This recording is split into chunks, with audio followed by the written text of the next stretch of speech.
Hey everyone, John here, and welcome back to the Toy Box. How are you guys doing today? I hope you're having a great day, and happy 4th of July to my fellow Americans.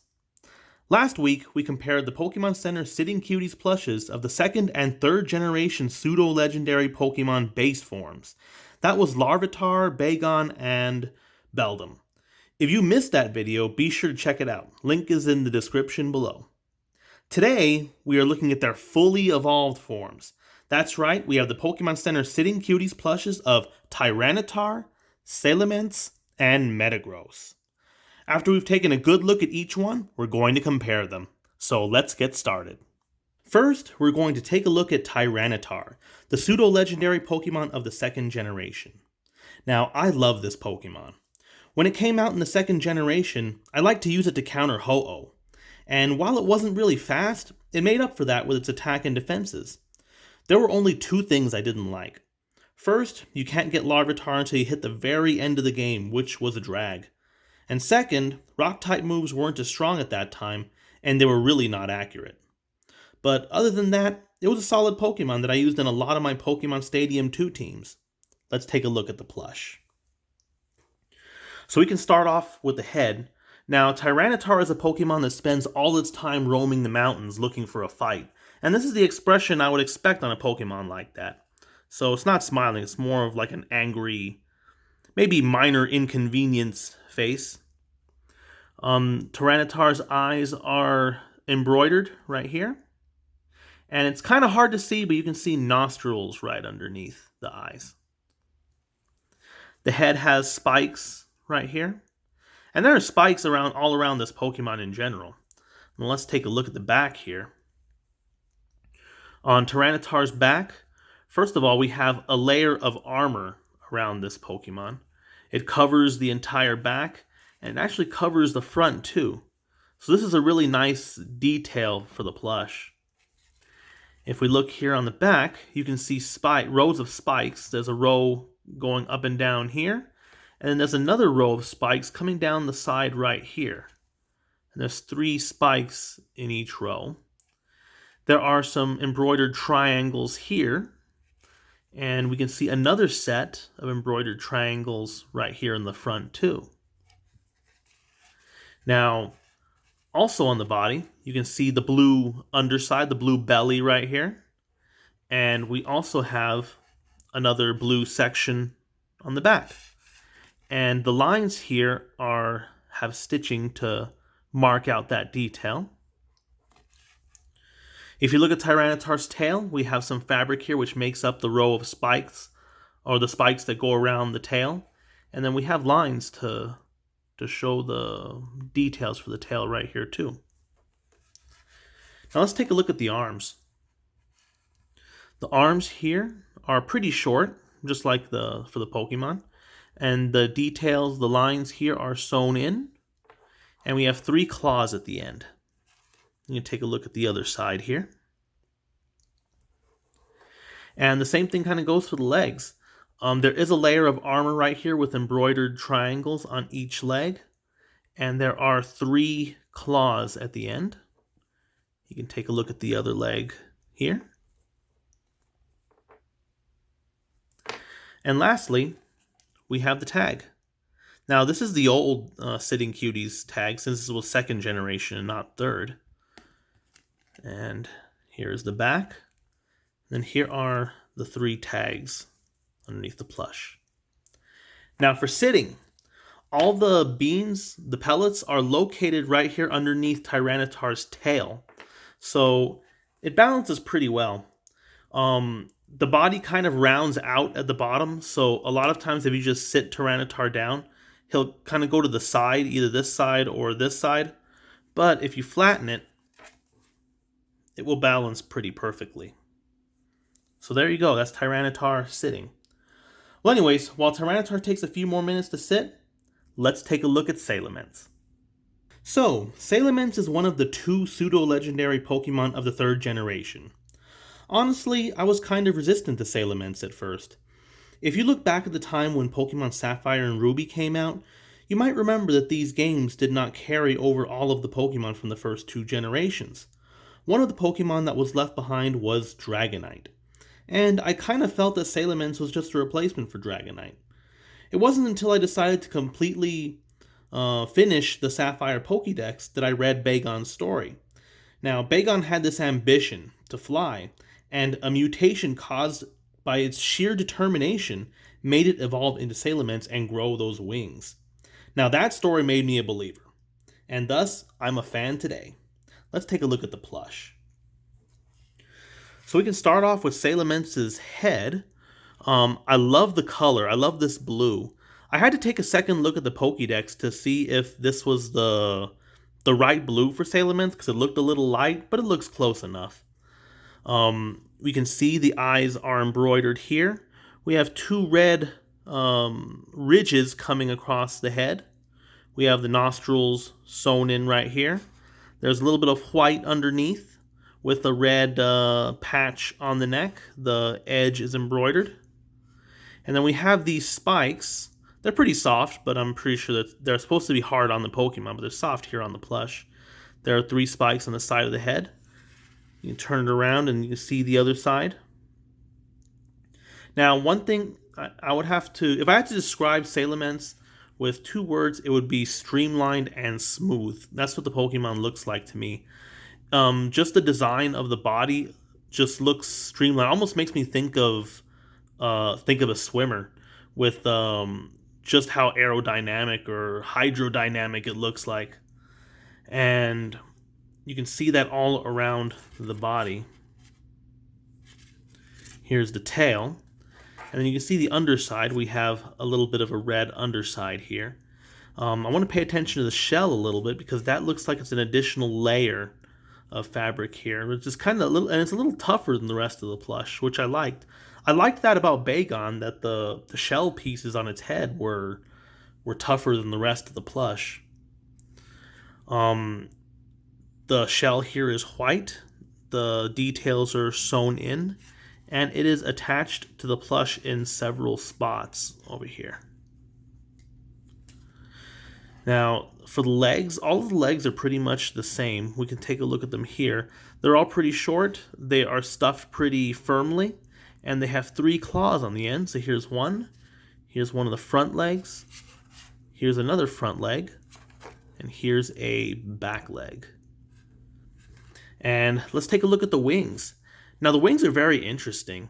So the wings are 2 layers of fabric that are sewn together like this to make this shape, but there isn't any stuffing inside the wings. In fact, it almost feels, if you feel the wings, it almost feels like they're stuffed with air, like a balloon, which is pretty cool. I like the feeling.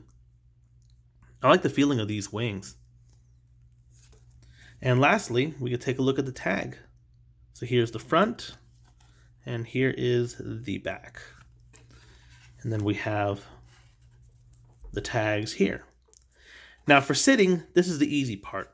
All of the beans on the pellets, they're really located right here in the back. I'm not sure why they're located right here, but Salamence didn't really need them anyway because it just balances on its own like that. There is no adjustment needed, and that's just because of how the plush is designed. Well, anyways, I should probably leave Salamence here for a while so that it can fly again. It gets angry if you keep it from flying. So while we let it fly, let's take a look at Metagross. So lastly, we have Metagross. Now, when I first saw Metagross, I had a little trouble fighting with it because I had no clue what it was. I knew it had to be steel because of Steven, but it looked kind of like a spider. Maybe a bug type? For sure I wasn't expecting Psychic. Now, like Larvitar and Bagon, Beldum wasn't really available until the end of the game, so I didn't really use Metagross for any of my playthroughs. I used Metagross more during my Battle Tower runs, and he was a pretty significant member of the team. So let's take a look at the plush. So basically, this is what happens when you put 4 Beldum together, or 2 Metang together. You get Metagross. So Metagross has 5 parts. It has this segment right here in the middle, and then the 4 legs. So let's take a look at the middle segment first. So we have Metagross's eyes. They are embroidered right here.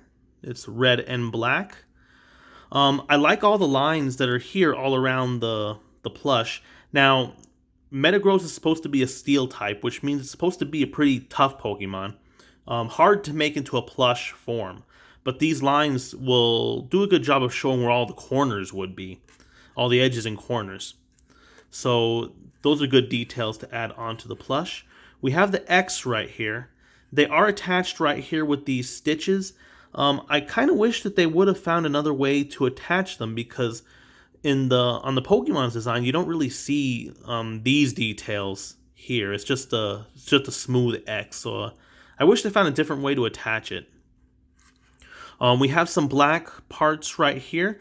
This is where the sockets for the arms are. So that's why those are there. And underneath we have these little steel spikes under here. Here's the tag was covering the other one. You can see it right here. And here's how it looks from the back. We just have the same lines to show the edges. Now let's take a look at the arms. We'll take a look at one arm. The arms are connected with this skinny part right here. So this part is not very firm. So there is a bit of a swing. These arms are good for slapping. So most of the stuffing is in this part of the arm. And we have the 3 claws at the end, and then some lines to show the edges of the edges and the corners of the Pokemon. So there's lines coming here. There's some on this side. And there's the ones on the hands right here. And the claws look like they're made of a thick, maybe like a felt-like fabric right here. And it looks to be dual layer. And there are 4 legs. They're pretty much all the same. So I'll let you guys look at them here. Here's the 3rd one. And here's the last leg. And lastly, we have the tag. So here is the tag for Metagross Sitting Cuties Plush. And here are the 3 tags here. Right there. Now for sitting, all the pellets are located on the bottom of the middle segment here. And Metagross balances very easily. You just put it down. I think the more challenging part is if you want the legs to face a certain way. You just have to arrange it. The front legs are a lot easier to manage than the back legs. Well, anyways, we've taken a look at all 3 plushes. So now it's time to get them all back together and compare them. So now we have all 3 plushes side by side, and it's time to compare them. So for Sitting Cuties plushes, there are a few categories to look at. So first, obviously, we'll look at sitting. And this time there isn't really much to look at. Salamence and Metagross just plop down there in the upright position and they balance perfectly. Tyranitar here may need a little help with flattening out at the bottom so that it doesn't lean to one side, but it sits easily as well. For this round though, I'd have to go with Salamence and Metagross. Next are the details. Now, Pokémon Center does a really good job with the details on these plushes.